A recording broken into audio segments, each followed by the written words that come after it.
At another time, the girl might have laughed at the irony of that, but right then, she was too concerned with making sure that's all it was, as she scrambled up off of the floor, diaper drooping heavily between her legs, in case her sister, for some reason, tried to look under the door.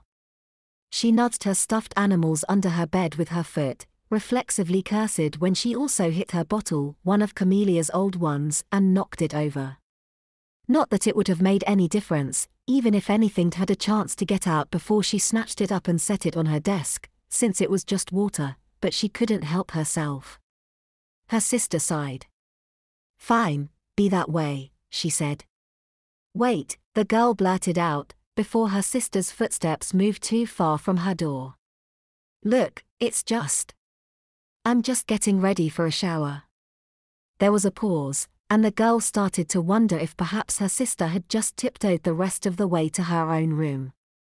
"And that stops you from talking," came the reply, finally. "No, it just. I mean," the girl stuttered. "I didn't." She could almost hear her sister roll her eyes. "Whatever," she declared before slinking back to her own room. "Stupid," the girl berated herself.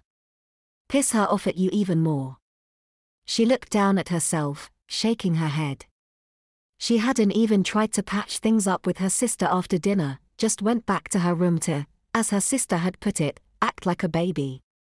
And now she'd just made her even more angry at her. She felt a little like crying, and a little like sitting back down to play with her dolls and try to forget about it all, again, but her disgust at herself outweighed both. She didn't have to be a baby every time she was alone. She shouldn't really. It might feel nice, but there was more to life than that. She shook her head again, staring down at the floor, where she suddenly saw that her bottle had spilled some after all. "Perfect," she sighed, right before she noticed that the floor wasn't the only wet thing. At first, she thought that perhaps she had somehow spilled water from her bottle onto her foot, but as she followed the trail up her leg, she realized the truth. Gross, she wrinkled her nose.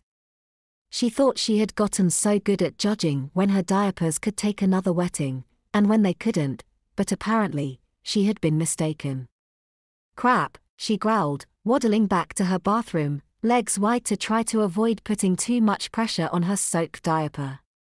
Crappity crap.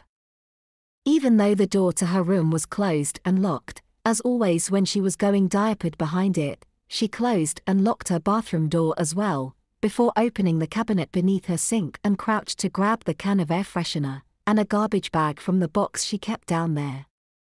Before she could stand, she caught sight of herself in the full-length mirror on the back of the bathroom door, quite the spectacle in her leaky diaper and t-shirt, squatting down like Camelia sometimes would when messing herself. She saw her cheeks redden as the parallel crossed her mind, and she started to straighten up, a little too quickly. She barely registered that she had lost her balance until she hit the floor, straight onto her wet, squishy bottom.